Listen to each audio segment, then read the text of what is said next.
12 na po ng tanghali at One Balita Pilipinas na. Aabot daw sa 1.6 million na Pilipino ang walang trabaho ayon sa PSA or Philippine Statistics Authority. Bakit maraming Pilipino hanggang ngayon ay wala pa rin trabaho? Hi there, this is Chinkitan, your pambansang wealth coach. Alam nyo, ito po yung nakakalungkot sa datos po ng PSA. Naku, napakadami daw walang trabaho as of June 2024. Nakakalungkot man isipin, pero maraming sa ating kababayan ang nahihirapan po maghanap buhay. Bakit kaya? Una, dahilan sa mismatch of skills and job opportunities. Diba? Maraming graduates, skilled, diba? Pero hindi tumutugma sa kanilang kasanayan at available na trabaho sa merkado. Halimbawa, may kumpanya naghahanap ng specific technical skills pero hindi naman tinuturo sa eskwelahan. Di ba? Lalo na pagdating po sa mga tinatawag na AI technology or tinatawag natin digital economy. Yan ang hinahanap na po ngayon. Pangalawa, lack of experience also. Maraming mga empleyado naghahanap ng mga experience. Paano ka ba kakakuha ng experience ng fresh graduate? Ito ang isang malaking balakid para sa mga fresh graduate na gusto magsimula ng kanilang career. Pangatlo, yung mga tinatawag nating economic challenges. Maraming negosyo nagbabawas na rin po ng empleyado. Lalo na ngayon, siyempre, meron ng mga tinatawag na technology. Di ba? Epekto rin na rin to ng pandemic, epekto na rin to ng paghina ng mga negosyo, at syempre naman, nagbabawas po sila. Pang-apat din, yung lokasyon din ang isang malaking problema. Maraming trabaho ang available dito sa Metro Manila, pero pagdating naman sa probinsya at rural areas, hindi naman makahanap ng trabaho. Walang sapat na trabaho minsan sa probinsya. Kaya lahat po ay pumupunta dito sa Metro Manila. At ang huling dahilan kung bakit na napakahirap maghanap ng trabaho at walang trabaho, kawalan ng tamang koneksyon o network. Mahalaga yung tinatawag na rekomendasyon para magpasok sa trabaho. Kung wala kang koneksyon, mahirap makahanap talaga ng trabaho pag wala kang koneksyon. Para sa mga taong wala pa rin trabaho, kayo mag-alala, sagot na kita. Ang unang kailangan mo gawin, upskilling o reskilling. Pumasok na kayo sa TESDA. Alamin nyo kung ano yung pinaka-in-demand na skills ngayon na kung mag-aral ka. Diba? Ang mga in-demand skills ngayon, nasa digital economy na, pwede ka maging VA, pwede ka maging AI prompt specialist, at marami pang iba. Pangalawa, kung gusto mo talaga magtrabaho, ito lang, tsak na magkakaroon ka ng trabaho. Work for free. Ano ibig mo sabihin? Pumasok ka, sinabi mo, gusto mong makakakuha lang ng experience, baka pwede ako magtrabaho sa inyo. Di ba? Pakita mo yung kakayanan mo. Mag-try ka lang ng 1 week or 2 weeks pag nagustuhan ng iyong serbisyo. Pwede mong sabihin sa kanila, nakatulong ba ako? Gusto nyo bang magpatuloy pa po ako kasi magpapaalam na po ako? Pag sinabi, naku, huwag ka muna magpaalam kasi napakagaling mo. Ibig sabihin, pwede ka na i-hire. Sabihin mo, yung unang 2 linggo libre, pero yung susunod may bayad na. Ang tawag po dyan ay diskarte. Okay? Sa uli, ang pagkawala ng trabaho ay isang temporary na problema. Pero meron tayong solusyon sa lahat ng problema at kung hahanap po tayo ng paraan, mawawala lahat ang dahilan. Tatandaan, tamang karunungan, tamang disiplina ang susi sa pagyaman. Buena mano sa ating One Balita Pilipinas ngayong Webes. 2 kasama umano ni dismissed Mayor Alice Guo sa Indonesia. Hawak na ng immigration officials doon. Matutuntun rin kaya si Guo? Paglalabas ng guidelines ng Department of Health para makaiwas sa mga manggagawa sa Mpox inaabangan pa rin. Quezon City nagsimula ng maghigpit matapos magpositibo sa sakit ang isang spa customer. Lampas 100 mga baboy na hold sa checkpoint sa Quezon City matapos magpositibo sa sintomas ng African Swine Fever o ASF. Ang update mula mismo sa Department of Agriculture. Paris Olympic bronze medalist Nesty Petesio ginawaran ng engrandeng hero's welcome sa kanyang hometown sa Davao del Sur. At P-pop boy group na Horizon magsisilbi ng mentors sa isang upcoming TV5 show.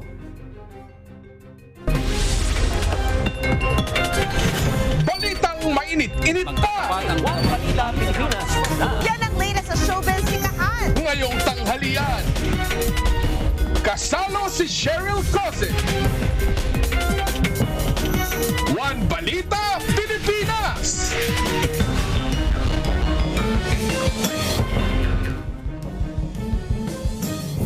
Magandang tanghali, Luzon, Visayas at Mindanao. Lalo pang naghigpit ang mga local government units sa iba't ibang bahagi ng bansa matapos pumalo sa halos 200 na ang bilang ng mga baboy na nahaharang sa Quezon City na positibo sa African Swine Fever. Para bigyan ng mukha ang balita, Mobile Journal, Ivan Tarinque.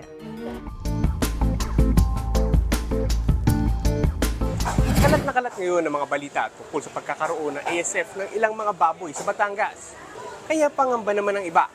Baka umabot na ito sa Metro Manila. 188 na baboy na positive sa ASF ang naharang na sa Quezon City nitong mga nakaraang araw. Mayroon pang 153 na nakahold dahil nagpapakita ng senyales ng sakit. Sa ngayon, 12 checkpoints na ang ipinatupad ng Bureau of Animal Industry sa Metro Manila, Central Luzon at Calabarzon. Para matulungan ng Department of Agriculture/Bureau of Animal Industry na mapigilan ang pagkalat pa ng ASF, nagtayo tayo ng checkpoints sa mga pangunahing daanan sa Quezon City. Na-validate at nabigyan na ng orientation ng hog raisers na makakatanggap ng government-controlled vaccination kontra ASF sa Batangas. Ayon sa BAI, ang mga baboy na tuturukan ng bakuna ay ang mga grower at hindi dapat infected ng ASF. Yun nga lang, ang presyo nasa 400 to 500 pesos per dose. Mabigat sa bulsa, lalo na sa mga backyard hog raisers. Fully maging affordable to para sa lahat dahil hindi lang naman na mga commercial farm ang gagamit. As low as possible, kung pwede nga 100 pesos. Target ng DA na mag-distribute ng 600,000 doses ng ASF vaccine para sa kanilang government-controlled vaccination. Gumawa rin ng advisory group ang BAI na tututok at mag-aaral kung effective ba ang pagbabakuna. Sinisiguro ng DA na ligtas pa rin naman kumain ng mga baboy ngayon. Sa dami at higpit ng checkpoints, tututukan daw nila para wala talagang ASF-infected na baboy na makakapasok. Mobile Journal, Ivan Tarinque po, hatid ang mukha ng balita. Kaugnay pa rin ang ASF, makakausap natin si Department of Agriculture spokesperson, Assistant Secretary Arnel de Mesa. Magandang tanghali po, ASEC. Magandang tanghali, Cheryl. Magandang tanghali po sa lahat. ASEC, ano na po ang update dito sa naka-hold na baboy, mga baboy na nagpapakita po ng senyales ng ASF? Nagpositibo na ba ang mga ito sa sakit?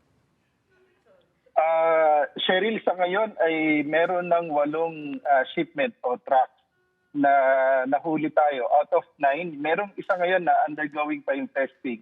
Pero doon sa 8 na pinahold natin ay lumabas yung resulta na positive lahat yon. Total of 390 na baboy at ito ay na-depopulate, na-condemn na natin.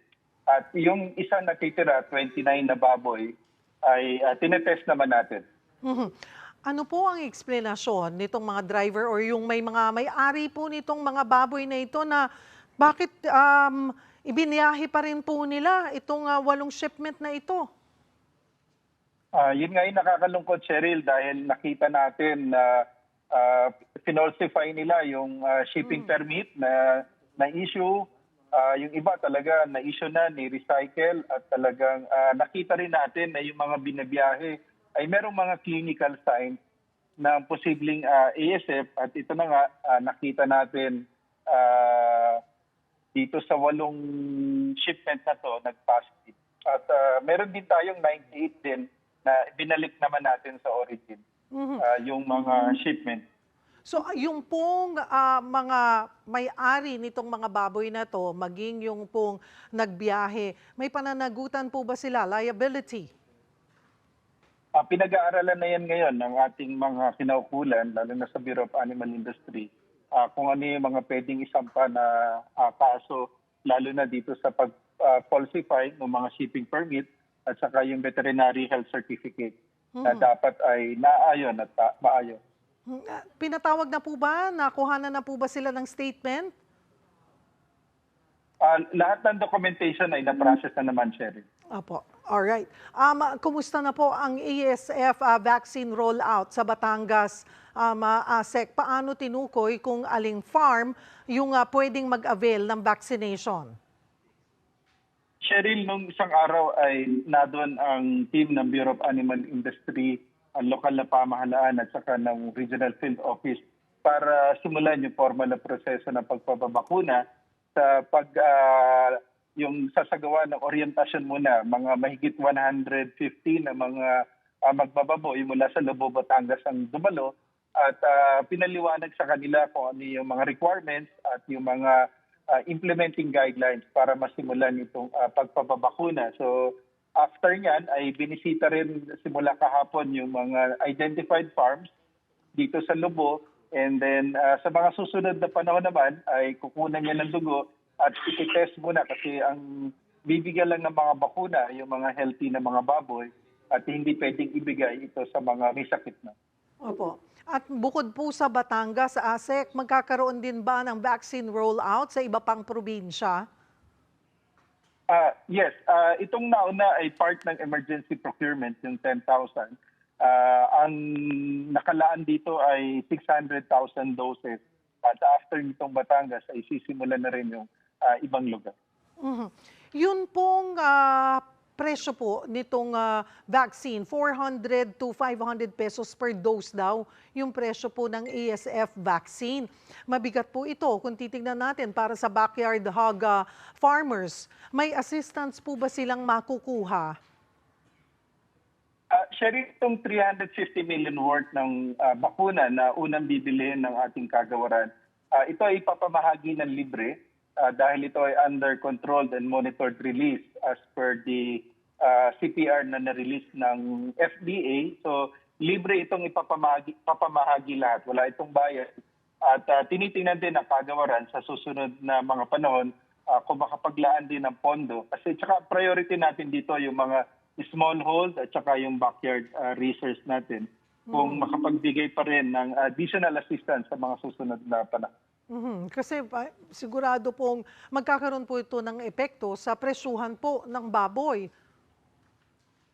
Of course, dahil additional expense ito, dagdag doon sa mga ginagastos na nila dito sa kanilang mga farms.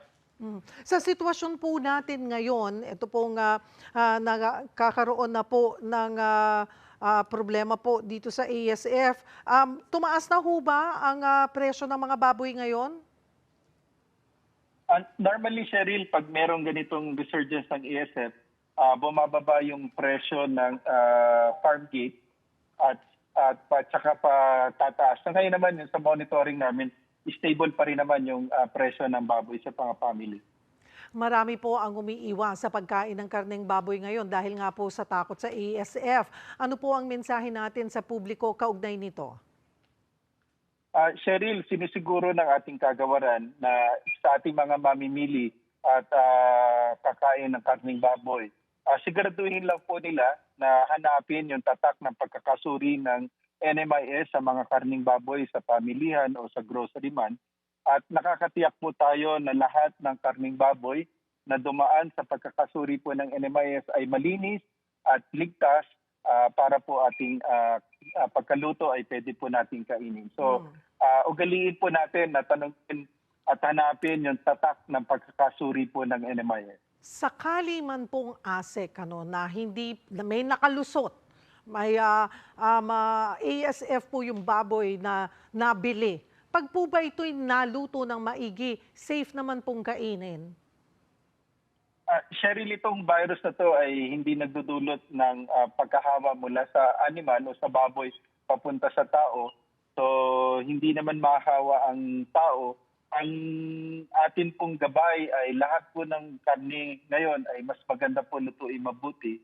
At lahat po ng infected na baboy ay dapat po ay hindi katayin at idala sa pamilihan. Sa pagkakataon na hindi po alam, ay dapat po lutuin mabuti ang mga karneng baboy. Marami pong salamat sa inyong oras sa ASEC Arnel de Mesa ng Department of Agriculture. Make agriculture sexy again. Yan naman ang misyon ng Department of Agrarian Reform ngayon para raw maparami pa ang ating supply ng pagkain. Para bigyan ng mukha ang balita, Mobile Journal, Julie Baiza. Let's make agriculture sexy again.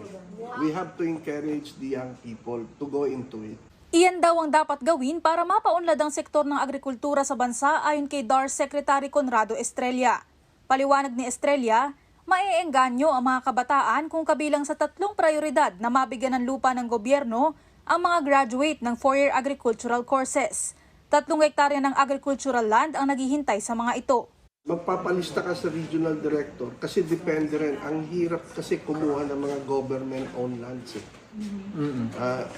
Maraming mga universidad, state universities and colleges, napakaluluwang ng kanilang thousands of hectares. Hindi naman nila ginagamit. Ba't hindi natin ipamigay doon sa pwedeng gumamit? Kung gusto nila, doon din, graduate din ng kanilang Estudyante. Kabilang pa sa priority sa mga retiradong personnel ng Armed Forces of the Philippines at Philippine National Police, maging ang mga rebeldeng nagbalik loob sa gobyerno. Samantala, kumpiyansa ang kalihim na magagawa nila ang target na makapamahagi ng nasa 800,000 land titles para sa mga agrarian reform beneficiaries sa pagtatapos yan ng termino ni Pangulong Bongbong Marcos. Sa ngayon, 45,000 titulo na ang naipamahagi ng ahensya. It looks like kaya natin. Okay. Kasi nahanap na namin yung paraan para mapabilis. Ang problema kasi noon, kaya mabagal ang labas ng mga titulo, no? Kasi hindi nagko-coordinate noon ang LRA, ang Land Registration Authority, ang mga Register of Deeds, ang DENR, at ganun din ang Department of Agrarian Reform. Ngayon, nakakaisa kami. Dati raw kasi problema ang napakabagal na proseso at pagpapasahan ng iba't ibang ahensya ng pamahalaan. Tuloy naman sa pag-iikot ang DAR para sa pamamahagi ng Certificate of Condonation sa ilalim ng New Agrarian Emancipation Act. Iyan yung batas na ipinasa para burahin ang nasa 57.55 billion pesos na utang agraryo sa ilalim ng Comprehensive Agrarian Reform Program. Mahigit 610,000 magsasaka ang nakatakdang makinabang dito. Mobile Journal Julie Baiza po, hatid ang mukha ng balita. Susunod, Mandaue City Mayor Jonas Cortez sinuspindi ng ombudsman dahil sa inappoint na tauhan. 2 kasamahan umano ni dismissed Banban Tarlac Mayor Alice Guo hawak na ng immigration officials sa Indonesia. Presyong 50 pesos para sa bawat isang librong pambata na isinulat at gustong papondohan ni Vice President Sara Duterte sa gobyerno, masyado raw mahal ayon sa ilang publisher. At isa sa leading men ng Viva One series na Chasing in the Wild na si Wilbert Ross, makakasama natin dito sa studio live. Yan at iba pa sa pagbabalik ng One Balita Pilipinas. Ready ka na ba para sa kauna-unahang Professional Billiard League? Kilalanin natin ang mga draft pick for the Sharks Billiard Association. Baka the best and the brightest of Philippine billiards yan. Nagsama-sama kasi sa Gateway Mall 2, Araneta City, ang 78 professional billiard hopefuls last Sunday, August 18 para sa first ever SBA draft pick.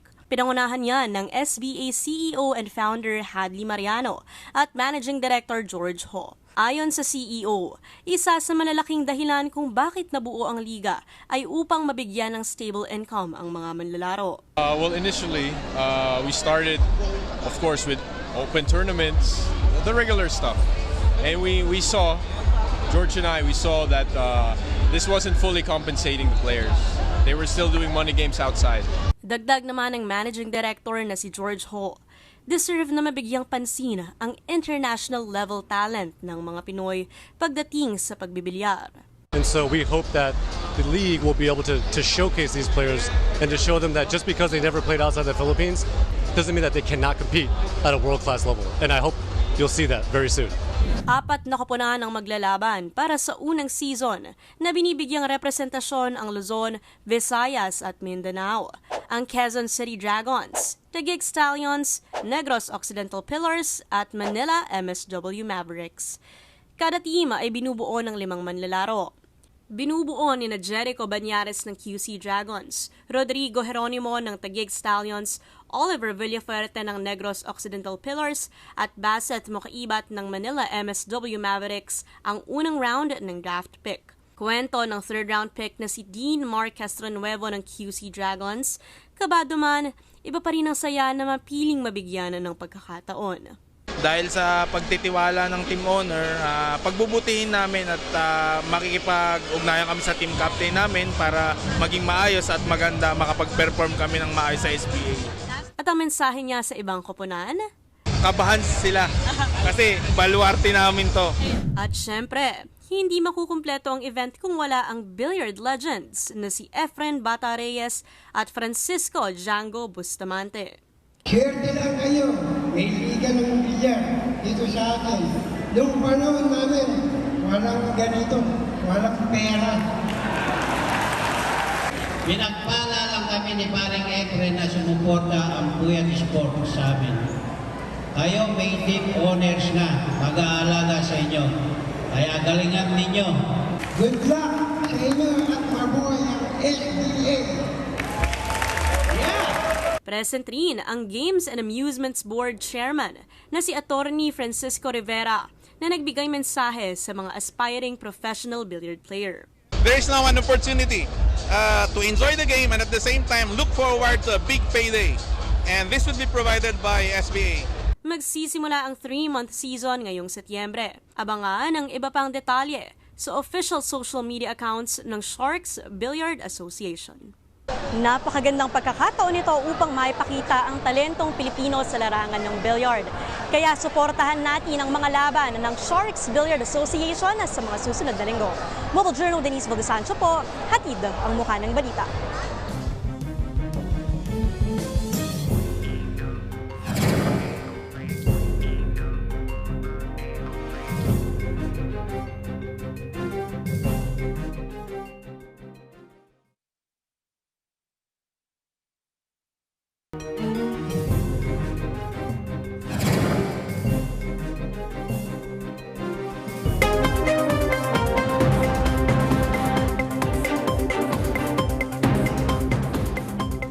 Isang taong masususpinde si Mandaue City Mayor Jonas Cortez matapos umanong magtalaga ng opisyal na hindi kwalipikado sa posisyon.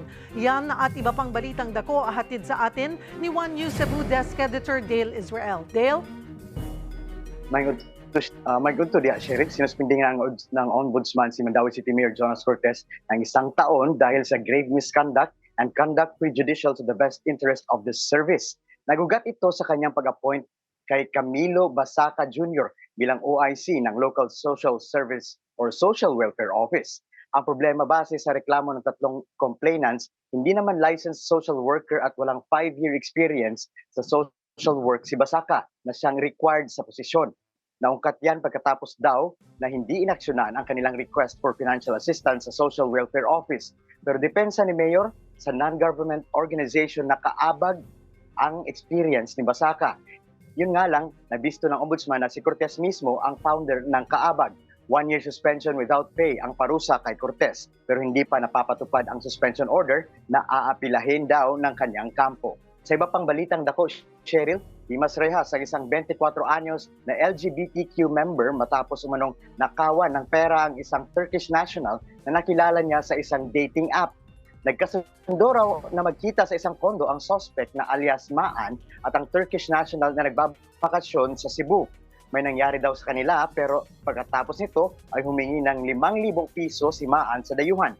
Yun nga lang, 1,000 lang ang binigay ng Turkish. Dito na raw kinuha ni Maan ang pera ng dayuhan na aabot sa 13,000 pesos. Agad naman na humingi ng tulong ang dayuhan sa mga gwardya ng kondo kaya naaresto si Maan. Yun nga lang, $100 na lang ang naisoli sa kanya. Maharap sa kasong theft si Maan. Makini ang mga balitang dako para madlawa din sa Subo. Balik sa iyo, Cheryl. Daghang salamat, One News Cebu Desk Editor Dale Israel.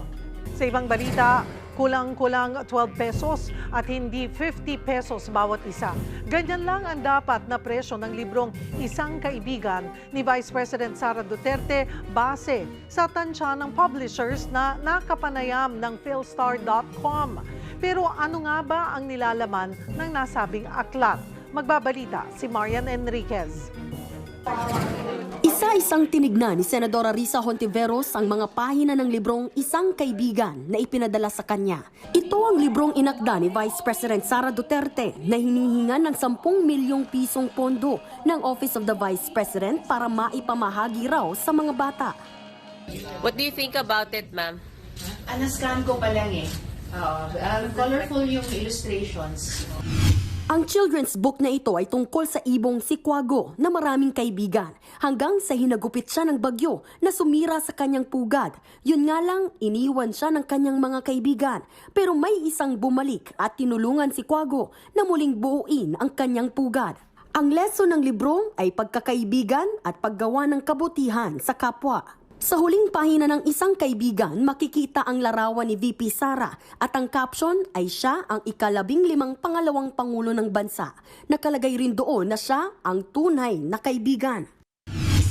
Sa panayam sa programang Ted Filon, DJ Chacha sa Radyo 5, nilinaw ng tagapagsalita ng OVP na si Attorney Michael Poa, ginagamit daw ito sa mga storytelling engagements ng bise. Pero si Senator Risa Hontiveros, desididong hindi palusutin ang 10 milyong pisong budget para sa distribution ng naturang libro. Improper request daw na humingi ng pondo para maglathala at mamahagi ng librong isinulat ng isang opisyal ng gobyerno. 10 million, maliit kung sa textbooks kabuang budget ng DepEd, pero hindi siya barya. At 10 million na galing sa buwis ng mamamayan. So, pera pa rin na hawak ng gobyerno na dapat tanungin ng Kongreso. Sa gitna nito, sinagot ng bise ang mga aligasyon ng plagiarism laban sa libro. Banat niya, napakadali lang sumulat ng maikling kwento batay sa sariling karanasan at hindi na kailangang mangopya pa. Hirit pa ni VP Sara, abangan ang susunod niyang isusulat na tungkol sa pagtataksil ng isang kaibigan. Mainit ding pinag-usapan ang isiniwalat ni VP Sara na may plano umano sa Kamara na patalsikin siya. Itinanggi na ito ng ilang House leaders, sabay hamon kay VP.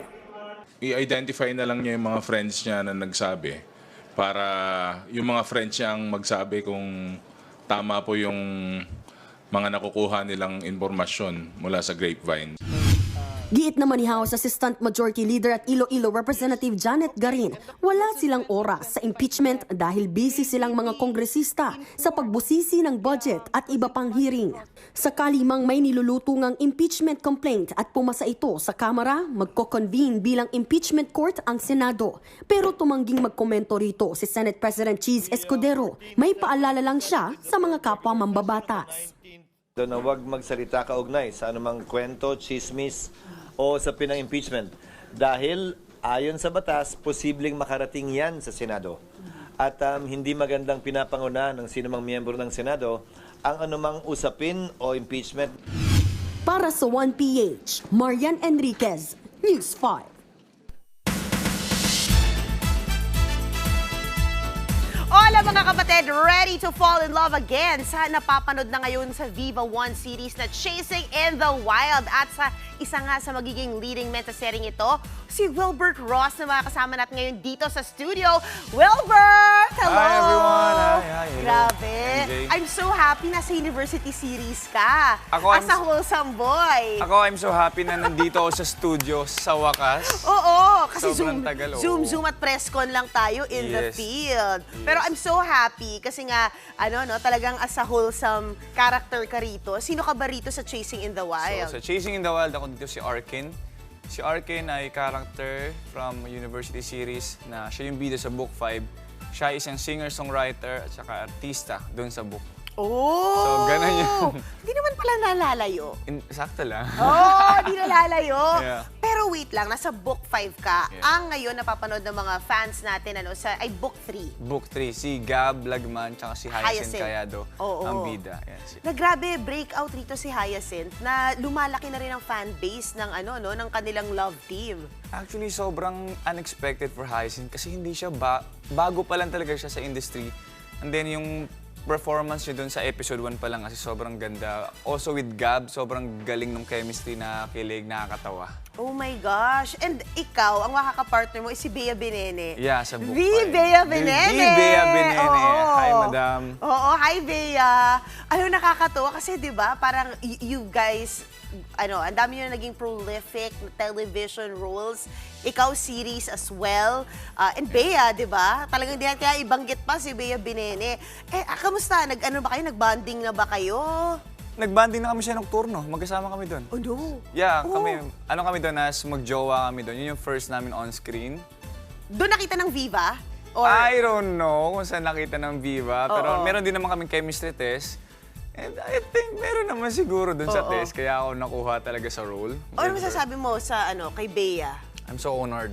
Oo. Di Bea Benene. Oo. 20 years in showbiz.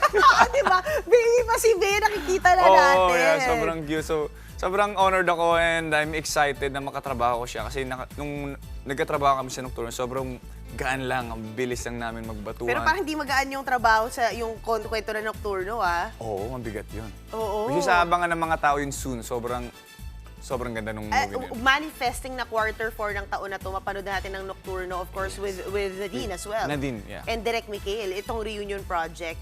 Grabe, ang laki rin nun. Mabibisi ka sa pag-promote na sunod-sunod. Ngayon, sa medyo end of the year, medyo mabibisi ako. Oo. Pero bukod dito, how do you feel, Wilbert, no? Na syempre, from you had your share of yung lockdown, a lot of projects, na blessed ka ng project, nagka TV5 show ka pa. Yes. And then right now, 'di ba, binigyan ka ng iba ang fans ng university. Oo, yes. How are they?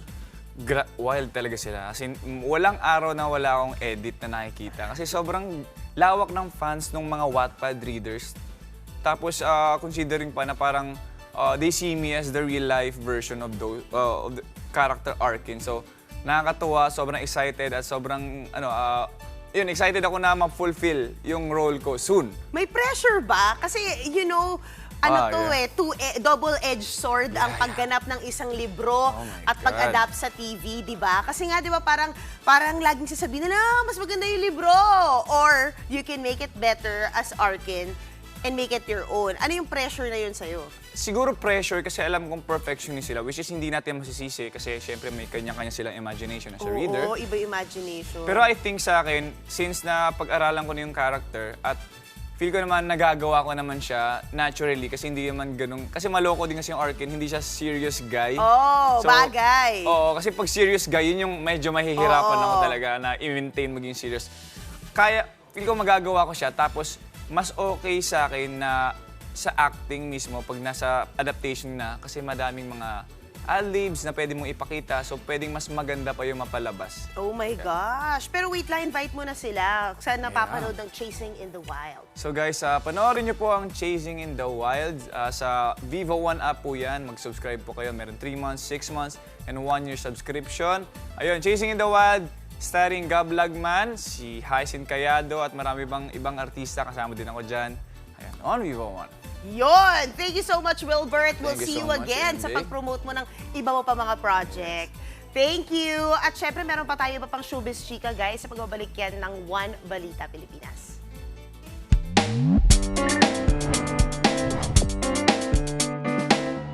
Magandang tanghali mga kapatid.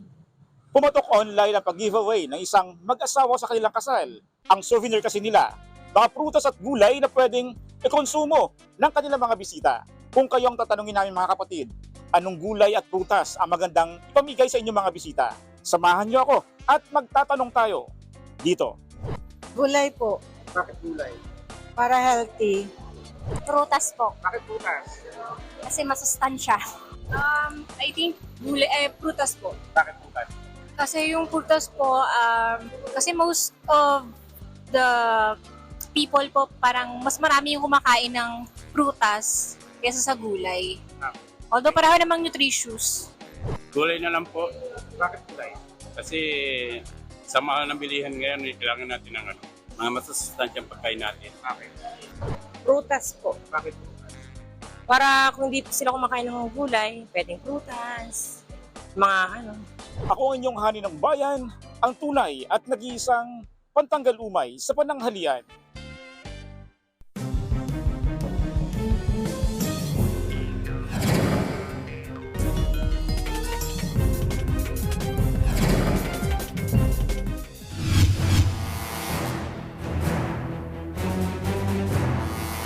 Dalawang kasamahan umano ni dismissed Banban Tarlac Mayor Alice Guo ang hawak ngayon ng Immigration Office ng Indonesia.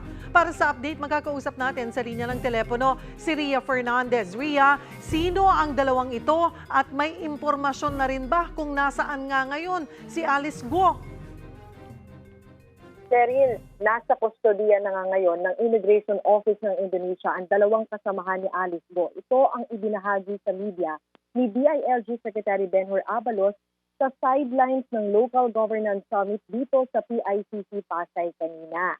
Matapos ng pangalanan sa pagdilig sa Kongreso kanina ay kinumpirma sa atin kanina lang ni Secretary Abalos ang dalawang kasamahan ni Guo na nahuli. Ito ay sina Sheila Guo na kapatid ni Alice Guo at si Cassandra Leong na kasabwat ni Guo at sinasabing may koneksyon sa Lucky South 99 ang pogo na na-raid ng mga otoridad sa Pampanga.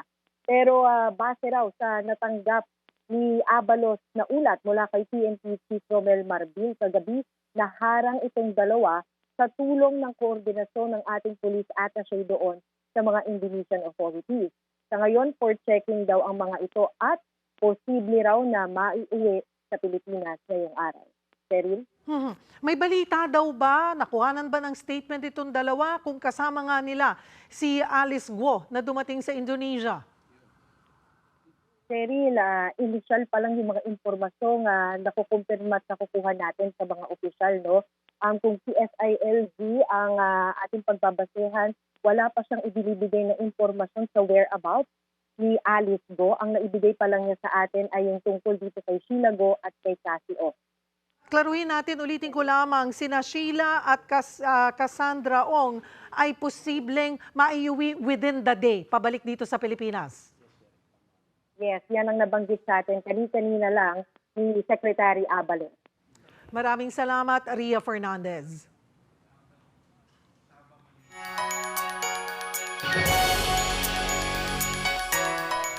Binigyan ng Heroes Welcome na pagsalubong ang Olympic bronze medalist na si Nesty Petesio sa pag-uwi niya sa Davao del Sur. Magbabalita live mula sa Santa Cruz, Davao del Sur, si Bril Montalvo. Bril, kumusta ang sitwasyon dyan?